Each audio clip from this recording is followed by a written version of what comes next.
चलिए, आज आपको ले चलते हैं गांव के मेले में। ये सिर्फ मौज मस्ती की जगह नहीं होती, बल्कि यहाँ तो संस्कृति, समुदाय और कितनी ही कहानियां एक साथ मिलती हैं। तो आइए इस रंगीन दुनिया को और करीब से जानते हैं। वाह। बस ये एक लाइन और मेले की पूरी तस्वीर आंखों के सामने आ जाती है ना? वो शोर, वो भीड़, वो उत्साह, बिल्कुल वैसा ही लगता है जैसे हम वहीं पहुंच गए हों। तो इस कहानी के हीरो हैं 4 दोस्त, दलजीत, सुहेल, रोहन और उसकी छोटी बहन रीना। और जैसे ही ये चारों मेले में एंट्री करते हैं, मानो उनकी आंखों के सामने रंगों, आवाजों और खुशियों का एक पूरा का पूरा नया संसार ही खुल जाता है। और फिर क्या था, बच्चे तो बच्चे हैं, पूरे जोश में मेले में दौड़ पड़ते हैं। देखिए, दिलजीत ने एक रंग बिरंगी चिड़िया वाला गुब्बारा खरीद लिया और उधर रोहन को देखो, उसे एक लंबी पूंछ वाला बंदर पसंद आ गया। यही तो होती है मेले की वो छोटी छोटी प्यारी सी खुशियां।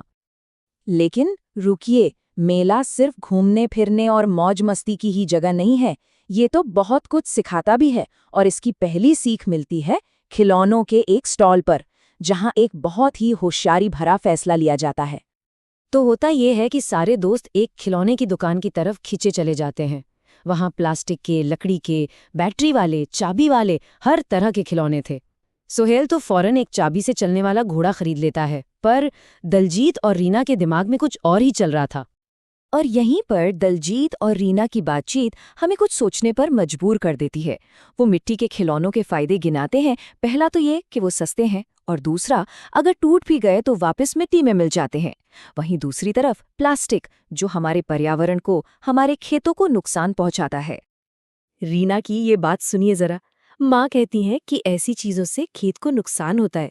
कितनी बड़ी और गहरी बात है ये हमें बताता है कि पर्यावरण को बचाने की समझ हमें अपने बड़ों से, अपनी परंपराओं से मिलती है।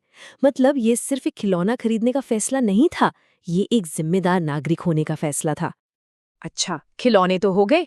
अब इतनी भागदौड़ के बाद जाहिर है भूख तो लगेगी ही। रोहन को भी जोर की भूख लगाई। लेकिन यहाँ एक बड़ा सवाल खड़ा हो गया, क्या मेले में कहीं से भी कुछ भी लेकर खा लेना ठीक है? सुहेल की नज़र सबसे पहले एक चाट के स्टॉल पर पड़ती है। लेकिन जरा वहां का हाल तो देखिए। खाना पूरा का पूरा खुला पड़ा है। लोगों के पैरों से धूल उड़ उड़कर उस पर गिर रही है और ऊपर से मक्खियां भिनभिना रही हैं। ये देखते ही सारे दोस्त समझ जाते हैं कि यहाँ खाना तो बिल्कुल भी ठीक नहीं है। बहुत ही समझदारी वाला फैसला था ये। थोड़ा आगे जाने पर उनकी नजर पड़ती है एक जलेबी की दुकान पर। और ये दुकान बिल्कुल साफ सुथरी थी। गर्मागर्म जलेबियों को जाली से ढक कर रखा गया था और धूल मिट्टी से बचाने के लिए कांच भी लगा हुआ था। तो बस आखिरकार उन्हें एक सुरक्षित और हाँ, बहुत ही स्वादिष्ट ऑप्शन मिल ही गया।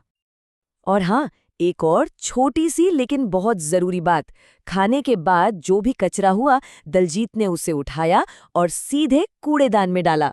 देखा, छोटी छोटी आदतें ही हमें एक अच्छा नागरिक बनाती हैं।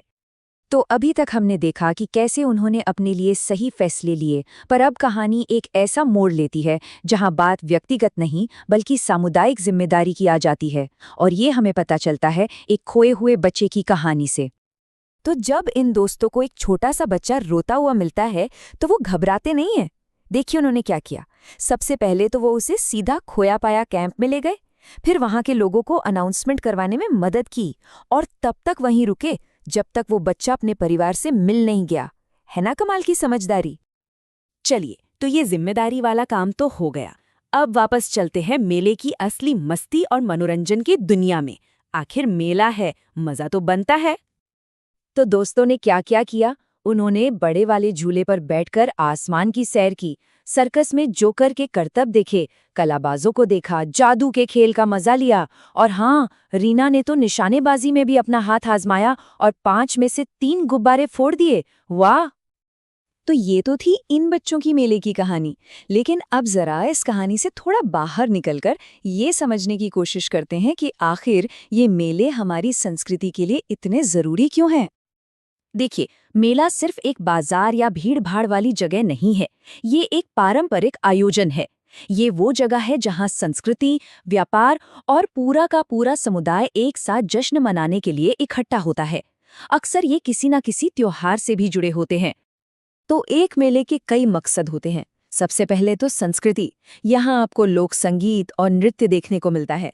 फिर है व्यापार, जहाँ कारीगर अपना सामान बेचते हैं। ये समुदाय को जोड़ने का एक बड़ा केंद्र भी है। और हाँ, ये उत्सव का मौका तो है ही। साथ ही बड़े लोग यहाँ अपनी रोजमर्रा की जरूरतों का सामान भी खरीदते हैं। चलिए, अब भारत के कुछ बहुत ही मशहूर मेलों पर एक नज़र डालते हैं, जैसे कि कुंभ मेला, जो प्रयाग और हरिद्वार जैसी जगहों पर लगता है, या फिर बिहार का सोनपुर मेला, जो एशिया का सबसे बड़ा पशु मेला माना जाता है। पुष्कर मेला, देवा शरीफ मेला, नौचंदी मेला, ये सभी हमारे देश की विशाल और विविध संस्कृति का जीता जागता सबूत हैं। और अब आखिर में एक सवाल सबके लिए। कभी सोचा है कि अपने घर के पास कौन सा मेला लगता है? हर मेले की अपनी एक कहानी होती है, अपना एक महत्व होता है। जरा सोचिए, वो मेला अपने समुदाय के लिए, अपने लोगों के लिए क्या मायने रखता है। ये हमारी साझी विरासत का एक बहुत ही खूबसूरत हिस्सा है।